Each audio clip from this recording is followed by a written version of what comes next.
आदरणीय मुश्रीफ साहेब, माझ्या डोक्यामधला विषयच नाही आहे. साहेबांची माझी जेव्हा चर्चा झाली, हो त्यांनी म्हटलं, एक राजकीय नेता म्हणून त्यांनी म्हटलं आपण विचार करा. शेवटी मी त्यांना एवढंच बोललो, साहेब राजकीय नेता म्हणून तुम्ही हे बोलणं बरोबर आहे, पण माझ्या थोरल्या भावासकट विचार करा. त्यानिमित्ताने माझी फक्त मुश्रीफ साहेबांना विनंती आहे, खासदारकीला जेवढं मोदी साहेबांचा फोटो त्यांच्या पोस्टरवर होता तो रिसेंटली जरा छोटा झाला आहे, का गायब आहे, तर किमान अमित शाह साहेब आल्यानंतर तो फोटो मोठा करावे. त्यांचे हे मोदी साहेब आणि अमित शाह त्यांचे 8वे का 9वे गुरु आहेत. आता किती वेळ राहतील मला माहीत नाही, पण 8वे का 9वे गुरु आहेत. तुम्हीच मागाशी म्हटलं की आता आपण राजेशाहीची झूल आहे ती थोडी सोडली पाहिजे, लोकांना दिसलं पाहिजे. नाव कशासाठी टॉक विथ राज? मला सगळ्या शाळा डिजिटलाइज करायच्या. 25 वर्ष झाल्यानंतर ही एवढी मंत्रपद असून सुद्धा Kagal is not digitalised. Straight fight होणार आहे हसन मुश्रीफ विरुद्ध समरजित घाटगे का तिरंगी चौरंगी इंटरेस्टिंग फाईट? त्या दृष्टीने तुमची रणनीती काय? इन ड्यू कोर्स कळेल आपल्याला. मी म्हणतो की आय एम ॲक्सिडेंटल पॉलिटिशियन. फडणवीसांच्या बरोबरचा काय अनुभव होता त्यांच्यामध्ये, त्यांचं नेतृत्व आणि पवारांचं नेतृत्व? ज्या वस्तादनी त्या पेलवानला तयार केलं ते आता वस्ताद माझ्या पाठीशी. एका वाक्यातच बोलतो.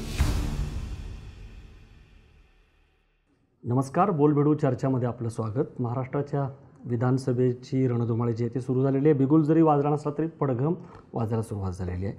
आणि खरं तर 5 वर्षामध्ये महाराष्ट्राच्या राजकारणाचा इतका अभूतपूर्व विचका झालेला आहे आणि त्याचा पहिला अंक लोकसभेला पार पडला, आता दुसरा अंक विधानसभेला आहे. त्याच्या आधीही बऱ्याच गोष्टी घडत आहेत. फोडाफोडीचं राजकारण असेल, पक्षांतर असेल. या पार्श्वभूमीवरती आपण विविध नेत्यांशी, संभाव्य उमेदवारांशी बोलतो आहे. आज या सिरीजमध्ये आपल्या सोबत आहेत कोल्हापूर जिल्हा, जो राजकारणामध्ये पश्चिम महाराष्ट्राचं आहे, महाराष्ट्राच्या राजकारणामध्ये अत्यंत रसरशीत एक रांगडा जिल्हा मानला जातो. तिथल्या कागलचे महाविकास आघाडीचे उमेदवार, युवा तरुण तडफदार, जे नुकतेच फडणवीसांच्या कंपूतून शरद पवारांच्या डेरे दाखल झालेले आहेत, समरजित घाटगे. स्वागत आहे तुमचं या चर्चेमध्ये. आणि सुरुवात करूया आपण थेट चर्चेला. पहिला प्रश्न स्वाभाविकपणे अनेक मतदारांनाही पडला असेल, प्रेक्षकांना, लोकांनाही, की कसं काय म्हणजे एक अचानक तर नाही, पण हा निर्णय तुम्ही का घेतला? जागा वाटप वगैरे ठीक आहे, ते मुश्रीफांकडे जागा आहे, मग तुम्ही त्या ह्याच्यामध्ये आहात, मग 2 उमेदवार, पण तेवढंच एक नाही आहे. तर हा निर्णय मुळात तुम्ही का घेतला शरद पवारांच्या बरोबर जाण्याचा? एकदम एका रात्रीत नाही जसं म्हटलं, पण काय प्रोसेस काय होती? योग्य प्रश्न विचारला आणि आय एम थँकफुल की आपण हा प्रश्न विचारला आहे आणि असं रिलॅक्स ॲटमॉस्फिअरमध्ये हे बोलू शकतो. मी भारतीय जनता पार्टीमध्ये जेव्हा प्रवेश केला, माझ्या स्मरणामध्ये एकच गोष्ट होती. स्वर्गीय राजे विक्रमसिंह घाटगे साहेबांचं जेव्हा निधन झालं, काय माहीत, काही त्यांच्या निधनच्या काही दिवसाआधी ते सहज बोलले की माझ्या कागलची जरा काळजी घे. आणि माझ्या स्मरणात ते नेहमी गोष्ट होती. आणि काही दिवसांनी त्यांचं निधन झालं, तर ती गोष्ट माझ्या डोक्यात नेहमी राहिली. मी म्हणतो की आय एम ॲक्सिडेंटल पॉलिटिशियन. मला राजकारणामध्ये यायचं काही प्लॅन नव्हता, पण माझ्या वडिलांनी सांगितल्यानंतर मी विचार केला की आता आपल्याला हे पाऊल घ्यायचं आहे. भारतीय जनता पार्टीमध्ये मी जेव्हा प्रवेश केला, मी पहिल्यापासून हे क्लिअर होतो की मला विधानसभा लढवून हे परिवर्तन घडवायचं आहे, कोणाला संपवण्यासाठी नाही. मला असं वाटतं की कागलला आता एक कागल गडिंग्लज उत्तर विधानसभेला एक विजनची गरज आहे. ज्या घराण्यातून मी आहे त्या घराण्याचं एक विजन आपण पुढे घेऊन गेलं पाहिजे. आणि कागल गडिंग्लज उत्तूरची वेगळी ओळख, जी आता तुम्ही राजकीय विद्यापीठ म्हणता, ही फार मोठी शिवी आहे. माझ्यासाठी हे अपमान आहे. Kagal is much beyond than politics. आणि त्यासाठी मला असं वाटतं की तो एक साईड दाखवण्यासाठी मी भाजपमध्ये प्रवेश केला. आणि डे 1 मी सांगतो आपल्याला, मी हे क्लिअर केलं होतं की मला विधान परिषद नको आहे. म्हणजे तुम्हाला ऑफर होती तेव्हाही होती फडणवीसांची भाजपकडून 18-19 काळामध्ये. हां, पण आता या निर्णयापूर्वी मी येतो ना त्यावर. So I was very clear. 19ला मी अपक्ष उभारलो नाईलाजानी, तेव्हा काही मतामध्ये पराजय झाला. आता परत अपक्ष उभारायचं आणि परत तो पराजय. शेवटी माझं हेतू काय, ह्या विधानसभेच्या विजनसाठी. आणि मी ती भूमिका जेव्हा आदरणीय मुश्रीफ साहेब ह्या बाजूला आले, तेव्हा मी साहेबांना म्हटलं होतं की हे पुढे जाऊन असं होणार आहे, तर त्याच्यामुळं मला कधी ना कधी काही ना काहीतरी निर्णय घ्यावा लागला. As far as Devendra Fadnavis साहेब अँड मी आर कन्सर्न्ड, हा असं काय 1 नाईट का असं ओव्हरनाईट नाही, हे मी वॉर्मअप करत गेलो होतो, त्यांना सांगत होतो. माझं कधीही राष्ट्रवादीवर चर्चा नव्हती, पण हा एखाद्या वेळेस निर्णय पॉसिबिलिटी साहेब ही व्हावी लागणार आणि माझ्या विधानसभेसाठी हा मला निर्णय घ्यावा लागणार आणि त्याच्यामुळं ही फडणवीस साहेब हे माझ्या थोरल्या भावासारखे आहेत आणि नेहमी राहणार. राजकारण आणि संबंध हे मी मिक्स करत नाही. आता आदरणीय पवारसाहेब पण माझ्या वडिलांसारखे, मी कधी त्यांच्यावर काही पर्सनल कमेंट्स कधीच नाही केले आणि सहकारच्या माध्यमातून आम्ही नेहमी भेटत आलो आणि त्यामुळं ह्या विधानसभेच्या परिवर्तनासाठी हा निर्णय मी घेतला आणि त्यावेळी त्या गोष्टी मी साहेबांना सांगत गेलो. मी साहेबांना म्हटलं खासदारकीपर्यंत मी पक्षात राहीन, माझी जी जबाबदारी आहे पक्षातर्फे ती मी पार पाडणार. म्हणजे खूप आधीच तुम्ही ताडलं नाही की पुढे जाऊन हे होणार आहे. हे डिसिजन व्हेरी फ्रँकली माझ्या गाठीभेटी जुलै एंडमध्ये झाल्या. पण मला म्हणायचं की जसं तुम्हाला लक्षात आलं की ही गोची होणार आहे की मुश्रीफ आणि तुम्ही एकाच आघाडीमध्ये आहे, त्यामुळं विधानसभेला फडणवीसांच्या लक्षात आलं असेल तर त्यांनी, कारण काय माहिती का की फडणवीसांच्या आत्ता एकंदरीत नेतृत्वावरती फडणवीस आणि पवार हा सामना आहे. बरोबर. राहुल गांधी विरुद्ध मोदी हा नव्हता, ते नरेटिव्ह लोकसभेला करायचा प्रयत्न केला, तुम्हाला माहितीच आहे. पण आता महाराष्ट्रामध्ये कुठंतरी फडणवीस विरुद्ध पवार, तर फडणवीसांच्या नेतृत्वावरतीच शंका घेत आहेत लोक. म्हणून तुमच्यासारखा जो एक उमदा नेता आहे तो त्यांनी कसा गमावला याच्याबद्दल आश्चर्य पत्रकारांसकट सगळ्यांना वाटतं. म्हणून मला विचारायचं हां, फडणवीसांनी काहीच प्रयत्न केले नाही. साहेबांची माझी जेव्हा चर्चा झाली, हो त्यांनी म्हटलं, एक राजकीय नेता म्हणून त्यांनी म्हटलं आपण विचार करा. आहे शेवटी मी त्यांना एवढंच बोललो, साहेब राजकीय नेता म्हणून तुम्ही हे बोलणं बरोबर आहे, पण माझ्या थोरल्या भावासारखं विचार करा. त्यानंतर ते शांत झाले, म्हणजे ते काय बोलू नाही शकले. आणि मी त्यांना म्हटलं, साहेब ह्या विधानसभेनी आता मला असं वाटतं की इकडचं यूथ आहे, शेतकरी आहे, महिला आहे, शाहू महाराजांची ही जन्मभूमी आहे, त्याला कर्मभूमी करण्यासाठी मी आपल्याकडे होतो. ठीक आहे, आपले रिलेशन्स राहणार, पण मला आता हे पाऊल उचलावं लागेल. कारण आता कसं आहे साहेब, आपण राजेशाहीत नाही आहोत. राजेशाही संपली साहेब, आणि राजेशाही संपून लोकशाही आला पाहिजे हे राष्ट्रीय छत्रपती शाहू महाराजांचं स्वप्न होतं आणि ते साकारमध्ये आणलं भारतरत्न डॉक्टर बाबासाहेब आंबेडकरांनी. आता भारतरत्न डॉक्टर बाबासाहेब आंबेडकरांच्या संविधानामध्ये, आता मला सांगा बाबासाहेबांकडे पण राज्यसभामध्ये उभारून पण आले असते ना, पण मला वाटतं डॉक्टर बाबासाहेब आंबेडकर पण लोकसभा लढून आले आणि मग कायदा मिसळ झाले. त्यांच्या संविधान आणि बाबासाहेबांचीच प्रेरणा घेऊन मी जनतेतून निवडूनच येणार. ओके, म्हणजे यथा राजा तथा प्रजा नाही, आता यथा जनता तथा नेता. आता लोकशाही की म्हणजे एकीकडं फडणवीस ॲज अ मेंटॉर असल्यासारखे, आणि तुम्ही मागाशी दाखवलं की शरद पवार हे वडीलधार आहे. नॅचरली प्रश्न मला येतो की हाऊ यू कम्पेअर नेतृत्व फडणवीसांच्या बरोबरचा काय अनुभव होता त्यांच्यामध्ये, त्यांचं नेतृत्व आणि पवारांचं नेतृत्व? माझं मत आहे की प्रत्येक नेतृत्वाचे वेगळे विषय आहेत.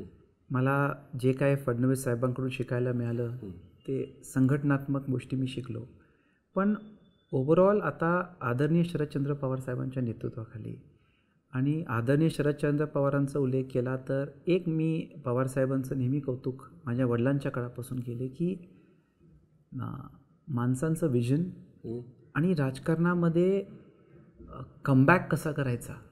म्हणजे कितीही लोकांनी त्यांना कॉर्नर केलं असेल, आज आदरणीय शरद पवार साहेबांची जी ग्रीट कॅपॅसिटी आहे हे मला वाटतं ते वस्ताद शब्द त्यांना जे संबोधित केलं गेलं वस्तादच आहेत. कोल्हापूरचं आणि शाहू महाराजांचं जे नातं आहे, लोकसभेला पण शाहू महाराज जे उभारले त्यांना भले काँग्रेसकडनं का होईना त्यांना आणणं, त्यांना उभं करणं, आणि आता जनक घराण्यातून तुम्ही येता तर तो वारसा, तर हे ताडणारा तो नेता आहे. त्यामुळं निश्चितपणे पवार दोन्ही नेत्यांकडून बरंच, म्हणजे पवारसाहेबांच्याकडून मी शिकत होतो, पण असा डायरेक्ट संवाद माझा त्यांचा नव्हता. म्हणजे सहकार क्षेत्रामध्ये आणि ह्याच्यामध्ये होता, राजकीय आता त्यांच्याकडून मला बरं शिकायला. मला तेच म्हणायचं की एकीकडं म्हणजे शाहू महाराज तो वारसा जनक घराणा आहे, पण दुसरीकडं मुश्रीफ आणि महाडिक आहे तुमच्या घरातून, किंवा संजय बाबा गाडगे जे ते मात्र दुसरीकडं आहे.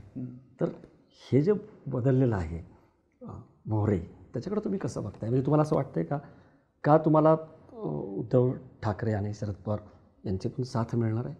म्हणजे सगळ्यांची, काँग्रेसची पण, म्हणजे शरद पवारांच्या तुम्ही महाविकास आघाडीची सगळी साथ मला मिळाली आहे. तेच मला एकीकडं मुश्रीफ, महाडिक, संजय गाडगे वगैरे, अजित पवार, फडणवीस, म्हणजे कुठंतरी घेरल्यासारखं वाटतंय तुम्हाला? राजकारणामध्ये माझं एक म्हणणं आहे की आपण आपली विजन क्लिअर ठेवली आणि काय हेतूनी, स्वच्छ हेतूनी आपण काम करतोय जनता नेहमी आशीर्वाद देते आणि माझ्याकडे आदरणीय शरदचंद्र पवार साहेबांचा आशीर्वाद आहे. माझ्यासाठी ऑल द वे त्यांनी येऊन कागलमध्ये सभा घेतली. असा प्रवेश कुठं झाला आहे? कुठंच नाही, महाराष्ट्रामध्ये एकमेव. ते का? कारण त्यांनी ॲक्नॉलेजमेंट आहे की कागलमध्ये आता परिवर्तन करायची गरज आहे आणि शाहू महाराजांच्या वारसालाच आता ती जबाबदारी दिली पाहिजे. हे ॲक्नॉलेज करून पवारसाहेबांनी गैबी चौकात सभा घेतली. लोकेशन मी नाही ठरवलं, पवारसाहेबांनी ठरवलं. हे सगळ्यात महत्त्वाची बाब. आणि राहिला प्रश्न की हे सगळे नेते एकत्र आहेत. आता ते महायुतीमध्ये आहेत, तर सगळे नेते एकत्र येणार, ते त्यांना त्यांचं काम करायला लागते. पण येत्या काळामध्ये हे जे मतदान होणार आहे हे कागलच्या विजन कोण घेऊन करते त्याच्यावरच मतदान होणार. पारंपरिक जरी निवडणूक असली तरी ती लक्षवेधी आहे. यावेळेची चुरशीची मला तेच विचारायचं आहे की तुम्ही मगाशी एक वाक्य वापरलं की अपक्ष किती वेळा लढणार. मला वाटतं तुम्ही तो एक धडा शिकलात की अपक्ष इथून पुढे लढायचं नाही, पक्षाचं एक अधिष्ठान पाहिजे. बरोबर.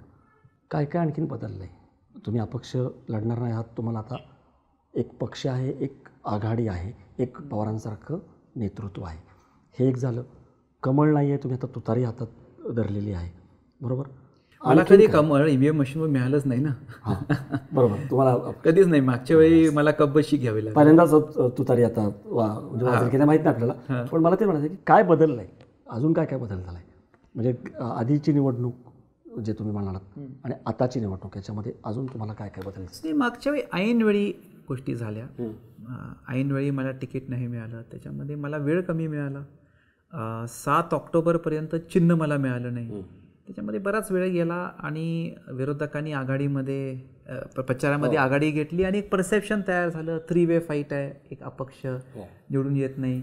आमचं गडिंग्लज उत्तूर परिसरामध्ये ते परसेप्शनचं की मी 3 नंबरला आहे याचा मला फार मोठा फटका बसला. होतो मी 2 नंबरला, पण त्या परसेप्शनमुळं आय लॉस्ट फ्यू वोट्स आणि त्याच्यामुळे फार गोंधळ झाला. आणि ह्यावेळी मी डिसिजन घेतला की हे परत रिपीट करून चालत नाही, कारण विषय माझा नाही आहे. माझ्या हातामध्ये ऑपॉर्च्युनिटी असून मी जर ती ऑपॉर्च्युनिटी घेतली नाही तर हे मतदारसंघ मला कधी माफ करणार नाही. आणि असं तर नव्हतं की माझ्याकडे भाजपचं तिकीट होतं पण पुढे महायुतीची सत्ता येत नाही हे बघून मी संधी साधून सत्तेच्या बाजूने पळून गेलो. ओके. तुमचं असं म्हणणं की दिस इज नॉट ऑपॉर्च्युनिस्टिक पॉलिटिक्स. संधी साधूपणाचं राजकारण नाही. ऑपॉर्च्युनिटी तेव्हा असतं जेव्हा माझ्या हातामध्ये कमळचं तिकीट होतं. बरोबर.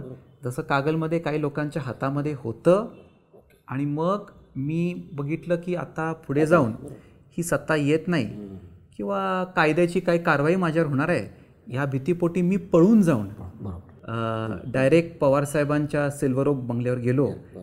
बरोबर. तर तसं नाही झालं. तो फायदा तुम्हाला. पण मला एक विचारायचं, हे सगळं ठीक आहे पण विचारसरणीचं काय? तुम्ही ज्या पक्षामध्ये होता त्या पक्षाची विचारसरणी हिंदुत्वाची आहे आणि आता पवार जे आहेत ते सेक्युलर किंवा आहे, तर हे कसं काय होऊ शकतं? म्हणजे हो, it's a very correct question and I am thankful you asking me this question.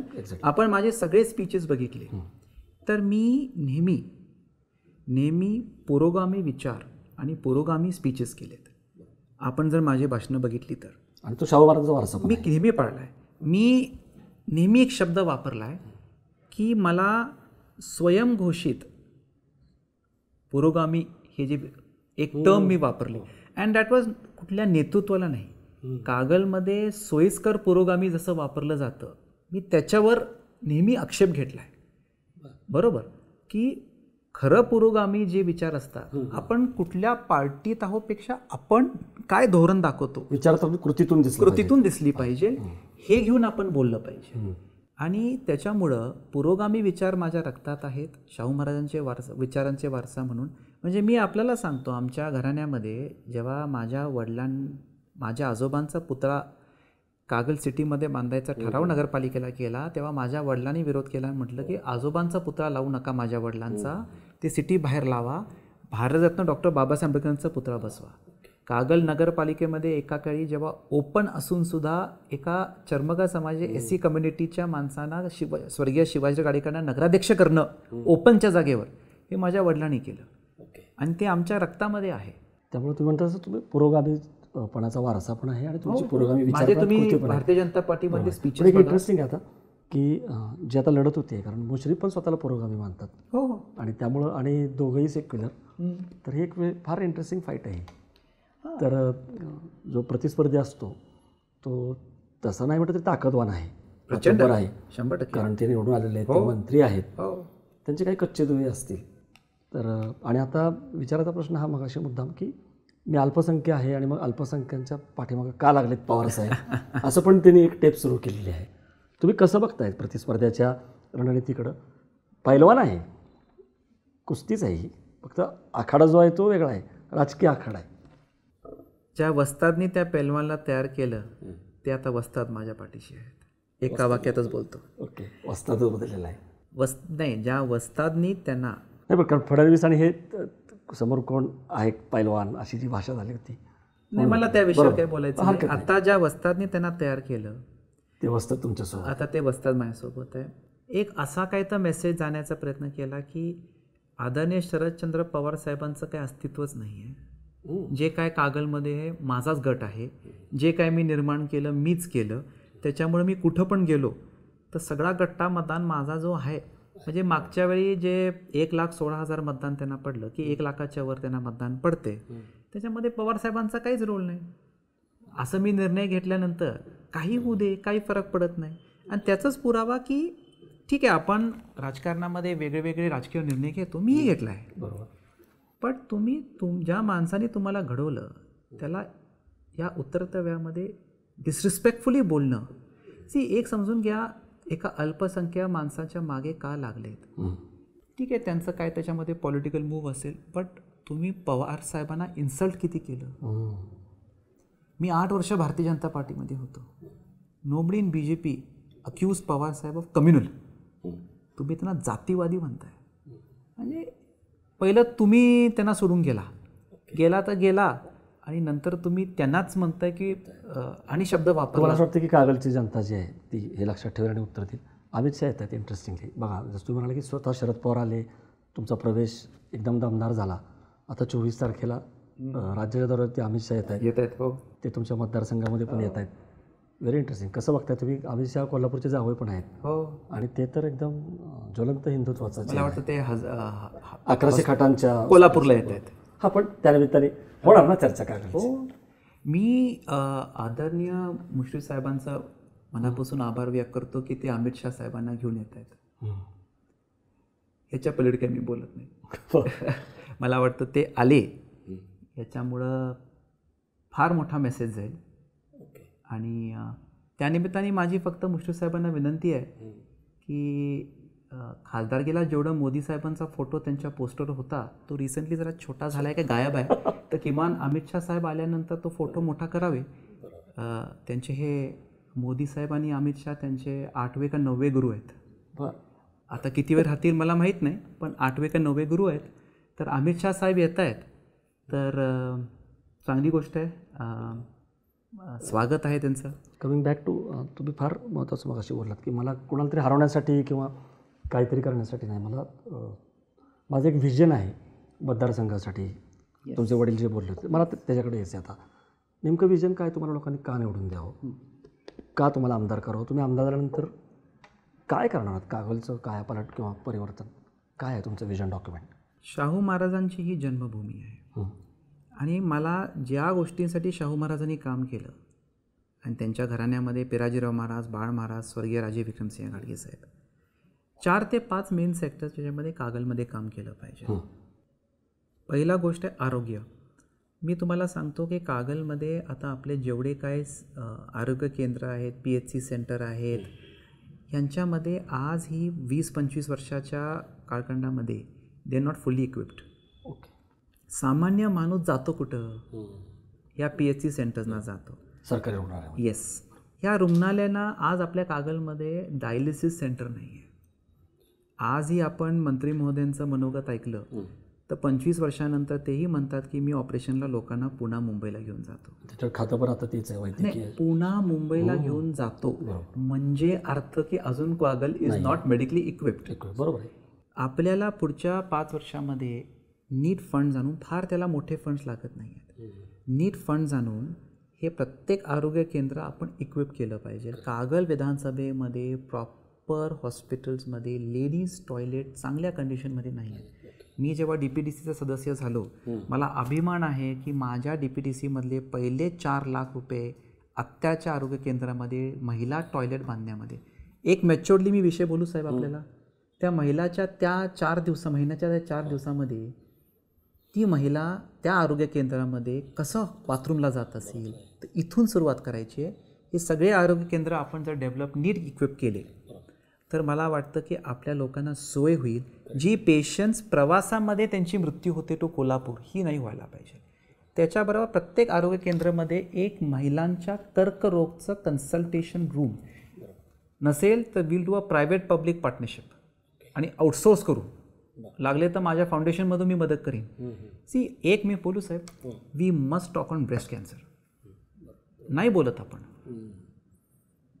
किती महिलांची मृत्यू गेली आहे. आता माझ्या पत्नीने हेल्थ फॉर हर नावाचा एक कार्यक्रम केला आहे. या माध्यमातून मला असं वाटतं की महिलांच्या ब्रेस्ट कॅन्सरबद्दल आपण बोललं पाहिजे, त्यांना काउन्सिलिंग दिलं पाहिजे आणि त्याच्यामध्ये असंख्य महिलांचे जीव वाचू शकेल. ब्रेस्ट आणि गर्भाशय दोन्ही बोथ. हां, सो ह्याच्यावर आपण बोललं पाहिजे. तर हे झालं आरोग्य विभाग. अजून कुठे 3 सेक्टर आणि सांगतो. Second sector is education. आपण जर मेरिट रँकिंगची मुलं बघितली तर 70% ग्रामीण भागातले, 30% महानगरपालिकेचे. या 70% ग्रामीण भागातून जी मुलं मेरिटमध्ये येतात, कुठलंही प्रायव्हेट कोचिंग न घेता. सिटीमध्ये आपल्या सगळ्यांची मुलं प्रायव्हेट ट्युशन्स आहेत. I have taken private tuitions, माझा मुलगा प्रायव्हेट ट्युशन घेतो. पण ग्रामीण भागामध्ये शिक्षक जे आहेत ना आणि मुख्याध्यापक आणि जो शिक्षकांचा स्टाफ आहे त्यांचं जितकं कौतुक केलं कमी आहे, कारण त्यांच्यामुळं मुलं मेरिटमध्ये येतात. मला सगळ्या शाळा डिजिटलाइज करायच्या आहेत. 25 वर्ष झाल्यानंतर ही एवढी मंत्रपदं असून सुद्धा कागल इज नॉट डिजिटलाइज्ड. ती तरीच आहे मोठा विषय आहे. डिजिटल डिवाइडच बघितला कोरोनाच्या काळात तर तो आपण बघितला. 150 मी माझ्या फाउंडेशनच्या माध्यमातून आतापर्यंत 150 क्लासेसला डिजिटलाइज मागच्या 2 वर्षात केले. आणि लोकांनी लोकसेवक म्हणून काम करायची मला संधी दिल्यानंतर वायदर CSR और गव्हर्नमेंट या माध्यमातून माझं टार्गेट आहे की किमान 35-40% जे टोटल क्लासरूम्स आहेत, स्टार्टिंग विथ उत्तूर जिल्हा परिषद, कारण सगळ्यात दुर्गम भाग तो आहे. प्रत्येक क्लासरूमला आपण 35-40% डिजिटलायझेशन हे करणं गरजेचं आहे. तिसरा विषय सगळ्यात महत्त्वाचा आहे की आपल्या जी यूथ आहे याच्यामध्ये आपल्याला सगळ्यात महत्त्वाचं की आज आपण बघितलं तर BCom झालेली मुलं अनएम्प्लॉईड आहेत. याचा अर्थ असं नाही आहे की इंडस्ट्रीला नोकरी नको आहे, इंडस्ट्रीला पाहिजे आहे, but they want skill development. Fitter, welder. त्यासाठी आता माझी कालच इंजिनिअरिंग असोसिएशनची मीटिंग झाली 2 दिवसापूर्वी. गोकुळ शिरगावमध्ये स्किल डेव्हलपमेंट कौशल्य विकासचं केंद्र आणि 5 स्टार MIDC जे माझ्या मतदारसंघात आहे, they are planning to do it. त्यांचा प्रॉब्लेम असा व्हायला लागला आहे की बेरोजगारी आहे, पण तरी ह्या ट्रेडच्या कोर्सेसला लोक येत नाहीत आणि त्याच्यामुळं आणि तुम्ही तिथं 3 महिने ट्रेनिंगला 8,000 तुम्हाला ट्रेनिंगला पण पैसे देतात आणि नंतर पगार वाढू नये. पण ही मुलं येत नाहीत म्हणून बाहेरची मुलं घ्यायला लागली आहेत.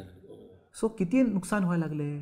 सो ॲज अ पॉलिटिशियन हे जे गॅप आहे, मी परवा त्या लोकांशी बोललो की we should take a PR agency, ज्यांचं काम आहे की हे मार्केटिंग करणं, इव्हेंट्स नीट ऑर्गनाईज करणं आणि आपल्या मुलांना आता आपण शिकवलं पाहिजे. ठीक आहे, तुझं BCom झाले, पण BCom झाल्यामुळं मी फिटर आणि वेल्डर आणि हे कोर्सेस करणार नाही, हे असं म्हणून चालत नाही. हे जर कोर्सेस त्यांना केलेत, आज MIDC त्यांना चांगल्या पगारावर. आता आपली मुलं पुणा मुंबईमध्ये जे काम करतात, पुणा मुंबईमध्ये 20,000चा पगार आणि कोल्हापूरमध्ये 15,000चा पगार.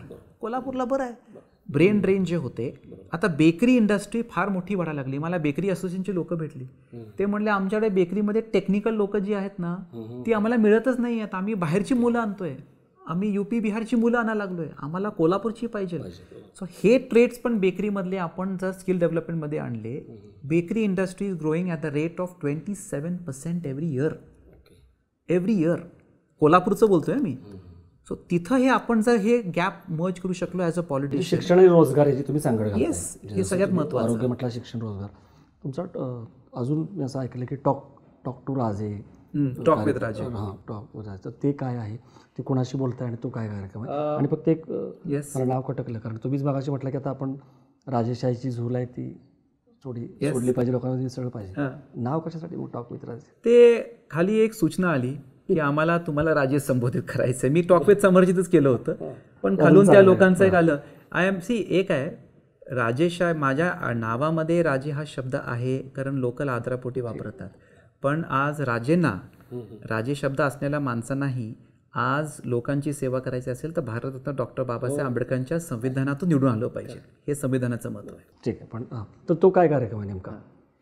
टॉक विथ राजे यूथ जे कॉलेजची मुलं आहेत, माझं एक सेशन गडिंग्लजमध्ये झालं. सो आपण टेक्निकल मुद्दा, नो पॉलिटिक्स. पुढे आपण कोर्सेस काय करायचे, एज्युकेशनचं महत्त्व, कारण मी चार्टर्ड अकाउंटंट आहे बाय क्वालिफिकेशन.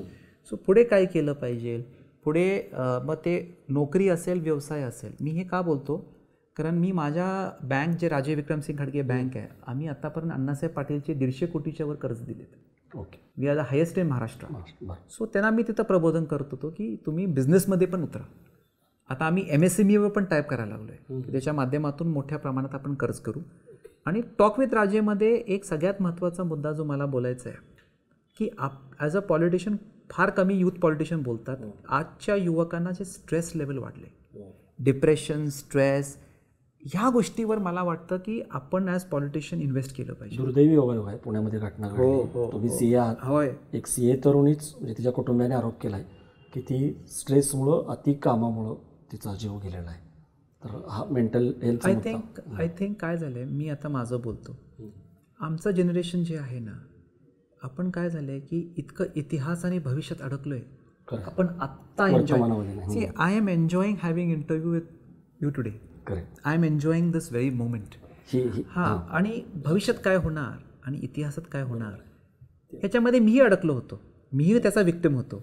आता एक काही थोडंसं मी स्वतःमध्ये वेळ दिली आहे आणि आय रिअलाइज की आत्ताची वेळ परत येत नाही. आता तुमच्याकडे यायच्या आधी बऱ्याच महिन्यापासून माझ्या जुन्या सहकाऱ्यांना मी भेटलोच नव्हतो, पण मी आज लवकर कोल्हापूरहून निघालो, पुण्याला आलो आणि आय स्पेंड 1.5 hour. तर ते मुलांना मी एवढंच म्हणतो की स्ट्रेस जे आहे, हे स्ट्रेस सोशल मीडियामुळं फार वाढले, वर्क प्रेशर्स फार आहे आणि त्याच्यामुळं मुलं डिप्रेशन लेवलवर जाऊन एक्स्ट्रीम स्टेप्स घेत आहेत. याच्यामध्ये एक पॉलिटिशियन म्हणून मला वाटतं आपण हे बोललं पाहिजे. आणि त्यासाठी कधी फायदा होणार, वेन आय ॲडमिट मी पण डिप्रेशनमधून गेलो आहे, मी स्ट्रेसमधून गेलो आहे. It is okay. ओके. बरं, आपण बघितलं दीपिका पदुकोण वगैरे सारख्याने पण. Yes, I have gone through depression. Okay. I have gone through depression. माणूस आहे बाबा. जर जेव्हा तुम्ही हायवर जाता तेव्हा लोमध्ये पण जाणार. आता त्याला डिप्रेशन म्हणायचं का नाही, अहो माणूस ॲडमिट केलं पाहिजे आणि त्यासाठी केलं. त्याच्यामुळं जिम पे चर्चा हे जे पण तुम्ही सुरू केलं तर यातूनच आलंय, म्हणजे जिम मला इंटरेस्टिंग वाटते. येस काय आहे म्हणजे जिम पे चर्चा म्हणजे फिजिकल फिटनेस आजच्या यूथला मी प्रमोट करायची गरज वाटते. कारण मी आठवड्यातले 5 दिवस काही होऊ दे, मी माझा व्यायाम चुकवत नाही. आता आजही मी पुण्याला 9:30ला पोचलो, 5:30ला मी कोल्हापूरहून निघालो. काल रात्री मला मीटिंग करत 12 वाजले, तरीही 4:15ला मी जॉगिंगला गेलो. हो, म्हणजे तुमची एक दिनचर्या आहे. हो, मी आज सकाळी 4:15ला जॉगिंग करून इथं आलो आहे. सो 45 मिनिट्स माझं वर्कआउट असतोच. मी ते दिवसभर केल्यामुळं मला वाटतं की आपण फिट असलो तर लोकांची कामं करू. तर mental fitness and physical fitness ह्या 2 गोष्टी महत्त्वाच्या. ओके, म्हणून तुम्ही हे सुरू केलेलं आहे. इंटरेस्टिंग. पण जसं तुम्ही मगाशी म्हणाला की तुम्हाला असं कोणी म्हणालं नाही तुमचे मित्र जवळचे किंवा नातेवाईक, बरं चाललंय तू CA आहेस, वडिलांचा कारखाना आहे शाहू, ते बघू शकला असतास, कशाला या सगळ्या स्ट्रेसफुल राजकारणामध्ये आला? तिथं स्ट्रेस आहे मिनटाला.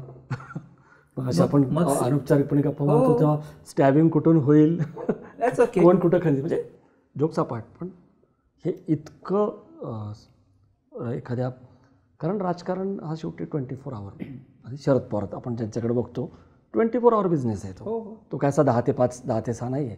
सकाळी दुकान उघडलं आणि बंद केलं किंवा स्टेटर खाली केलं. तर हे का, म्हणजे हे असं तुम्हालाही प्रश्न पडला, तुम्हाला कोणी सांगितलं काय? बेसिकली ते लॉजिक असतं तर मग CA पण करायची गरज नव्हती. तिथे स्ट्रेस आहे का नाही, पण नाही स्ट्रेस नाही. मी माझ्या आई आर्मी बॅकग्राऊंडच्या आहेत. बरं. Father was in the military, armed corps. आईंनी मला शिकायला पुण्याला पाठवलं. मी BCom आणि CA एकत्र केलं. ह्यासाठी नाही की कोल्हापूरमध्ये CAचे कोचिंग नव्हते. मी कोल्हापूरला राहिलो असतो तर त्यांना भीती होती की ते टिपिकल राजकीय माणसं आपल्या जवळपास बसली, कशाला शिकता एवढं, आहे ना कारखाना सभासदांचा आहे, ते मालक आहेत, आम्ही त्यांचे ट्रस्टी आहोत, विश्वस्त आहोत. मग मी CA पण केलं नसतं. बिकॉज मी फक्त राजे विक्रमसिंग घाडगेंचा मुलगा म्हणून मी कारखान्याचे चेअरमन होणं नाही, माझी स्वतःची पात्रता पाहिजे म्हणून मी CA केलं. बऱ्याच वेळा फेल झालो. 4 वर्षाची कोर्स मला 7 वर्ष लागले. But I am proud I completed it. लाईफमध्ये सगळे स्ट्रेस आहे, बट आमच्या घराण्यामध्ये जे संस्कार आहेत, आमचं आज आम्ही जिथं कुठं आहोत आमच्या घराण्यामुळे नाही, लोकांनी जे आम्हाला प्रेम दिलं, कागलकरांनी, गडिंग्लज, उत्तूरच्या लोकांनी जे आम्हाला प्रेम दिलं. शेवटी आज तुम्ही मला सांगा, कोल्हापूर जिल्ह्याच्या बाहेर किती लोकांना माहिती आहे की शाहू महाराज कागलचे आहेत. बरोबर. आता आपल्याला कधी कळालं की शाहू महाराज कागलचे आहेत? हे दुर्दैव आहे. आपल्याला हे बदलायचं आहे. वाय हे असोसिएट होत नाही? कारण ते राजकीय विद्यापीठ म्हणजे जो शिक्का बसला आहे, खरंच कागलमध्ये जी गरज आहे. आणि जर आपल्याला हे बदलायचं असेल, आपल्यालाच त्यावर उतरावं लागेल आणि एक चांगली विजन आणायला लागणार. आणि ते माझ्या रक्तात आहे. पवारसाहेबांनी तुम्हाला पक्षात घेताना अजून एक मोठी घोषणा केली की मी यांना मोठी जबाबदारी देणार आहे. तुम्ही तयार आहात का त्या जबाबदारीसाठी? कारण तुम्हाला जर परिवर्तन करायचं असेल तर नुसतं जिंकून किंवा हे होऊन नाही, शेवटी पॉवर लागते, हातामध्ये सत्ता लागते. मला आता पहिलं प्रायोरिटी की कागलचं परिवर्तन घडवायचं, लोकांचा विश्वास. कारण मी नेहमी म्हणतो की माझ्याकडे 3,37,000 मतदार नाही, 3,70,000 कुटुंबाची माणसं आहेत. मला या 3,70,000 कुटुंबांच्या माणसांचा विश्वास कमवून त्यांचा लोकसेवक म्हणून निवडून काम करायचं आहे. पुढची जी विषय आहेत ते आदरणीय पवारसाहेबांचा विषय आहे, त्याच्यावर मी अधिक बोलणं योग्य नाही. बरं, तुम्ही विजन मांडलं, पण इतरही काही प्रश्न आहेत. भक्तिमार्ग, शक्तिपीठ, त्याच्याबद्दल काय? कारण त्याच्यामध्ये असं दिसतं आत्ता गोंधळ की एकीकडं अजित पवार किंवा मुश्रीफ वगैरे म्हणतात की तो रद्द झालेला आहे कारण शेतकऱ्यांच्या जमिनीत प्रचंड विरोध आहे त्या ॲक्वायर करायला. दुसरीकडं कुठंतरी शिंदे अजूनही अशी चर्चा आहे की नाही, 5 पट आम्ही तुम्हाला जास्त देऊ मोबदला, प्रयत्न सुरू आहे. तर हा तसा विकास आणि काय म्हणत आपण पर्यावरण असा एक जो कायम द्वंद्व सुरू असतं, तसं इथंसुद्धा आपल्याला दिसतंच आहे की विकास तर व्हायला पाहिजे आणि त्यासाठी जर असे मोठमोठे इन्फ्रास्ट्रक्चर, पायाभूत सुविधा जर राबवायच्या असतील तर जागा ज्या आहेत त्या पण पाहिजेत. तर तुम्ही कसं बघताय आणि तुमची भूमिका काय आहे? पहिली गोष्ट, नागपूर गोवा खरं म्हटलं तर हायवेची गरज नाही आहे. कोल्हापूरहून गोव्याला जायला भरपूर हायवे झालेत, बरोबर. एक सगळ्यात महत्त्वाची बाब, माननीय मुख्यमंत्री महोदय जेव्हा कागलच्या सभेत आले होते तेव्हा त्यांना मी ते निवेदन दिलं होतं की हे रद्द करा. असं नाही की इथं आल्यानंतर मी भूमिका असं नाही, मी तेव्हा दिलं होतं. त्यांच्या भाषणामध्ये माझं भाषण मागे यूट्यूबवर काढून बघा, तेव्हाही मी त्यांना उल्लेख केला. नंतर कारखान्याच्या ऑफिसला आल्यानंतर निवेदन दिलं होतं, ते रद्दच व्हायला पाहिजे. आणि मी ही नेहमी भूमिका घेतोय, जे आमचे शेतकरी आहेत ते भूमिहीन होत आहेत, बरोबर. आणि राहिला प्रश्न 5 पट, हे बघा, हे स्टेट हायवेच्या खाली आहे. स्टेट हायवेचे पेमेंटचे रेकॉर्ड्स आपल्या सगळ्यांना माहिती आहेत, लोकांना त्यात विश्वास नाही आणि ह्या हायवेची आवश्यकता नाही आणि त्याच्यामुळं हे रद्दच व्हायला पाहिजे. आता ते रद्द झालं नाही रद्द झालं, मध्ये आपले जे कम्युनिस्ट पार्टीचे सगळे लोक होती त्यांनी निवेदन दिलं होतं. आजच त्यांच्या एका कॉम्रेड सहकारीशी माझं बोलणं झालं की कोल्हापूरमध्ये एक मोठं अधिवेशन घ्यायला पाहिजे, त्यात आदरणीय पवारसाहेबांना मी विनंती करतो आहे. त्याच्यामुळं ते आता इलेक्शनच्या तोंडावर माझं मत आहे की अशा सगळ्या, एक घोषणा हे नाही करणं आणि दुसरी घोषणा त्यांनी करणं, हे चालू आहे. पण त्याच्यावर मला कुठंतरी हिंदुत्वाचा मुद्दा पण आहे. म्हणजे तो जो मार्ग आहे तो जर आपण बघितला तर कुठंतरी भावनिक पण हिंदुत्वाचा मुद्दा मला पहिल्यांदा याच्यामध्ये काय आहे का? म्हणजे या सगळ्या याच्यामध्ये किंवा कोल्हापूरमध्ये ज्या घटना काही घडत आहेत गेले काही काळ, तुम्ही कसं बघताय? म्हणजे शक्तीपीठचा आणि या हिंदुत्वाचा काहीच विषय नाही, म्हणजे त्याला विरोध, म्हणजे याला विरोध असं नाही काय? नाही, I am completely unaware of this angle. मला अजून एक विचारायचं आहे की तिसरी आघाडी त्याची एक चर्चा सुरू होती आहे. त्याच्यामध्ये तुमचेच 2 लोक आहेत, जे राजू शेट्टी आणि छत्रपती संभाजीराजे, जे कोल्हापूर जिल्ह्यातले. तर कदाचित तुमच्या मतदारसंघामध्ये तो एक उमेदवार असू शकतो किंवा आंबेडकरांचं अजून माहीत नाही आहे, वंचित. कसं बघताय तुम्ही? रणनीती काय आहे तुमची? स्ट्रॅटेजी काय आहे? म्हणजे स्ट्रेट फाईट होणार आहे हसन मुश्रीफ विरुद्ध समरजित घाटगे, का तिरंगी चौरंगी इंटरेस्टिंग फाईट? त्या दृष्टीने तुमची रणनीती काय आहे? इन ड्यू कोर्स कळेल आपल्याला. तरी पण म्हणजे काय इन ड्यू कोर्स. ओके, बरं. मुश्रीफांकडं परत येत, तुम्ही CA आहात, ऑडिट आहे, जमा खर्च, तुम्ही काय करणार हे सांगितलं, पण मुश्रीफांच्या सगळ्या कामाचा तुम्ही जमा खर्च कसा मांडाल? तुम्हाला काय वाटतं की आता मुश्रीफांना रामराम करण्याची, बाय बाय करण्याची वेळ आलेली आहे? थोडासा आपला प्रश्न मी रिफ्रेश करतो. मुश्रीफांना राम राम करायचं का त्यांना बदलायचं हा निर्णय जनता घेईल. मी लोकांना एक विजन मांडतोय.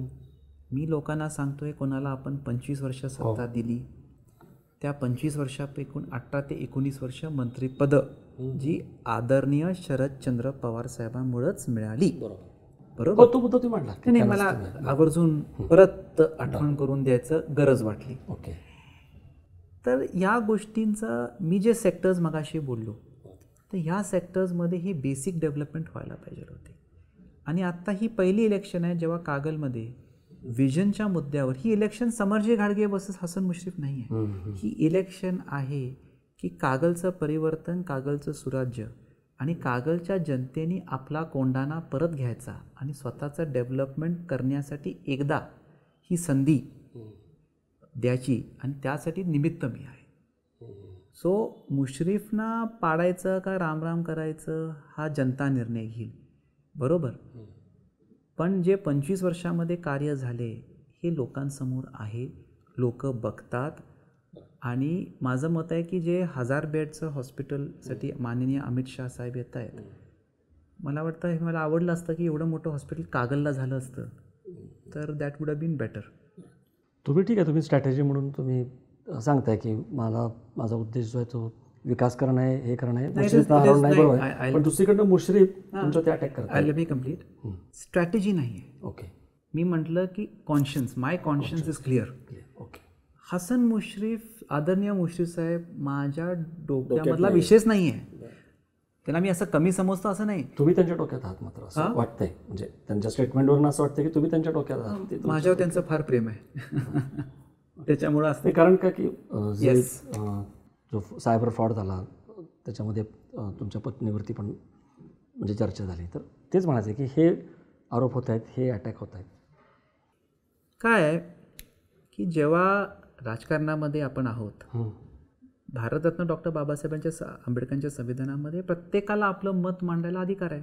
सो आय थिंक तो संविधानामध्ये मुश्रीफ साहेब पण आहेत आणि त्यांना हे आरोप करायचा तो अधिकार दिलेला आहे.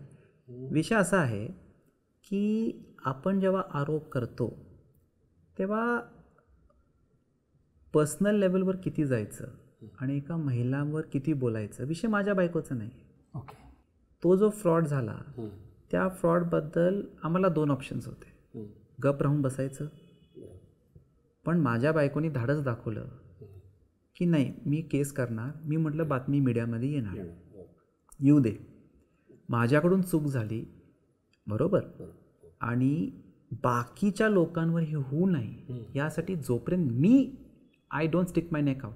आता परवाच लास्ट वीकच 4 तारखेला असंच NIA म्हणून 81 लाखाचं एका मी त्याचं नाव नाही घेत, व्यापारी. मग माझं म्हणणं आहे की मुश्रीफ साहेबांना की त्याच्याबद्दल पण आपण एक आंदोलन उभा करा की त्यांचे पण पैसे परत करावे. आता त्या विषयावर काय बोल. आणि मध्ये मी ऐकलं मुश्रीफ साहेबांचं नाव घेऊन कोणी 20 लाख रुपये पण खाल्ले. त्याच्यावर मी काय बोललो का? बरोबर. सो आय थिंक कितीही माझ्या बायकोवर का माझ्या आईंवर कमेंट झाले, छत्रपती शिवाजी महाराजांच्या संस्काराने आम्ही काम करतो. मी तुम्हाला आज सांगतो, कधीही मी आदरणीय मुश्रीफ साहेबांच्या कुठल्याही कुटुंबा सदस्यावर आणि त्यांच्या घरच्या माता भगिनीवर किंवा कुठल्या महिला कार्यकर्त्यावर कदापित माझा कुठलाही कार्यकर्ता वैयक्तिक आरोप नाही करणार, पण ही गोष्ट खरी आहे. मुश्रीफांवरती आरोप झालेले आहेत भ्रष्टाचाराचे. मागं तुम्हाला वाटत असेल तर कर्जमाफीच्या वेळेस पण आरोप झालेला आहे. आत्ता रोहित पवारांनी पत्रकार परिषद घेऊन वगैरे कशा पद्धतीनं आरोप केला. किरीट सोमय्या तर मी केलेले आरोप, किरीट सोमय्यापेक्षा हे आरोप मीच केले होते. ते तुम्ही सांगा काय म्हणजे नेमकं ते तर येऊ दे, कारण भ्रष्टाचार मुद्दा आहे की नाही माहीत नाही. निवडणुकीमध्ये अनेक वेळा असं दिसतं आपल्याला की भ्रष्टाचार हा मुद्दा असत पण नाही. पण काय आहे तुमचं म्हणणं? त्यांचा जो कारखाना होता सरसेनापती संताजी घोरपडे, त्याच्यामध्ये त्यांनी वारंवार उल्लेख केला की माझे 40,000 सभासद आहेत. बरोबर. मी त्यांच्या रजिस्टर ऑफ कंपनीजमध्ये जर त्यांचं शेअर स्टेटमेंट आहे, म्हणजे equity share and preference shares, त्यांची टोटल जी इक्विटी 77 कोटी जी आहे, आता लेटेस्ट आकडे मला माहीत नाहीत तेव्हा, त्याच्यामध्ये 12 ते 13 लोकच होती ज्यांनी 77 crores आणले, म्हणजे त्यांचे घरची सदस्य आणि काय प्रायव्हेट कंपनीज. मी ही स्टेटमेंट मीडियासमोर मांडलं. So where are the 40,000 share holders? हा विषय होता ना. तुम्ही लोकांकडून पैसे घेतले, बरोबर. बरोबर. मग हे पैसे कुठं गेले? एक की तुम्ही त्या कंपनीजमधून फिरवले का? दिस इज फ्रॉड. बरोबर. मग ते पैसे कुठं गेले? कारण हे बघा, संताजी घोरपडेचे जेव्हा काही जनरल बॉडीज व्हायच्या, त्या जनरल बॉडीचं कुणाला, ह्या 40,000 लोकांना कुणाला नोटीस येत नाही. का येत नाही नोटीस? तुम्ही सभासद असला पब्लिक लिमिटेड कंपनीचं, तुम्हाला नोटीस यायला पाहिजे का नाही? कोणी आत्तापर्यंत सरसेनापती संताजी घोरपडेची बॅलन्स शीट, मी तुम्हाला एक सांगू कॅमेरामध्ये, मला सरसेनापतीची बॅलन्स शीट मिळवून द्या. सो मी म्हटलं तुम्ही लोकांचे जे पैसे घेतले ते कुठं गेलेत? आता एक झालं की हे आरोप बरोबर आहेत का चुकीचे आहेत? ठीक आहे, पॉलिटिकली वेंडेटेने घेतले, त्यांनी ह्या बाजूला येणं आणि आदरणीय माननीय अमित शाह साहेब त्यांच्या कार्यक्रमाला येणं, योगायोग नाही म्हणते. मी त्यांचे आभार व्यक्त केले ना. त्यांनी स्वतः सिद्ध करून केलं. त्यांना अमित शाह साहेबांची गरज का लागते आज? म्हणजे ही जी चर्चा आहे की तुम्हाला त्याचं वाटतं की हे सगळे ED CBI या सगळ्यापासून म्हणजे इकडं आलं की निवांत झोप लागते नेत्यांना. कमेंट नाही करणार, पण मुश्रीफ पण त्यासाठीच आलेले सरळ सरळ उघड आहे. म्हणजे एका रात्री मग आपल्या नेत्याला सोडून जायची काय गरज होती? हा मुद्दा असणार आहे तुमचा? आहेच तो मुद्दा आहेच. हां, आता काय याची गरज वाटली? मी माझ्या नेत्याला भेटून आलो, मी माझ्या नेत्यांना सांगून आलो. बरोबर. तुम्ही एका डायरेक्ट राज्यपालांकडे गेला, आता का गेला? आणि आता अमित शहाना आणायची एवढी गडबड काय? बरोबर. हे पण see these are questions which are there in the forum. लोक विचारणार, हे रुचलं नाही लोकांना. बरोबर, ठीक आहे ना.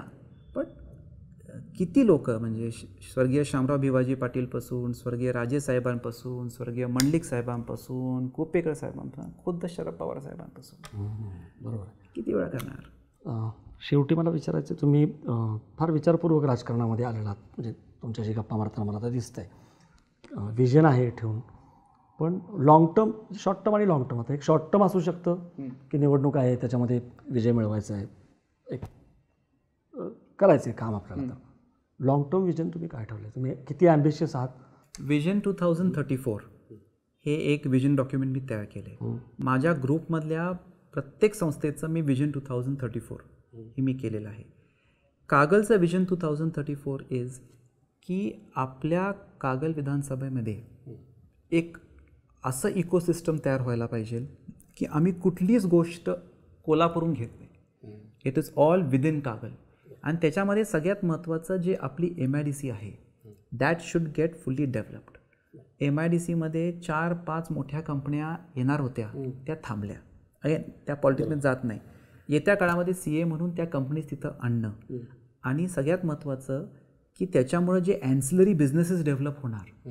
मला जेवढी मुलं जॉबमध्ये घ्यायचे तेवढी मुलं व्यवसायामध्ये आणायचे. जे शाहू महाराजांनी गंगाराम तांबडेवर केलं ते मला करायचं आहे. हे झालं तुमच्या मतदारसंघात. मी अजून व्यापक विचारतोय, व्यापक अजून स्टेट लेवलचं पॉलिटिक्स, पर्सनल ॲम्बिशन, पुढं अजून तुम्ही कसं बघताय? मी आता तुम्ही तरुण आहात, मोठं करिअर आहे.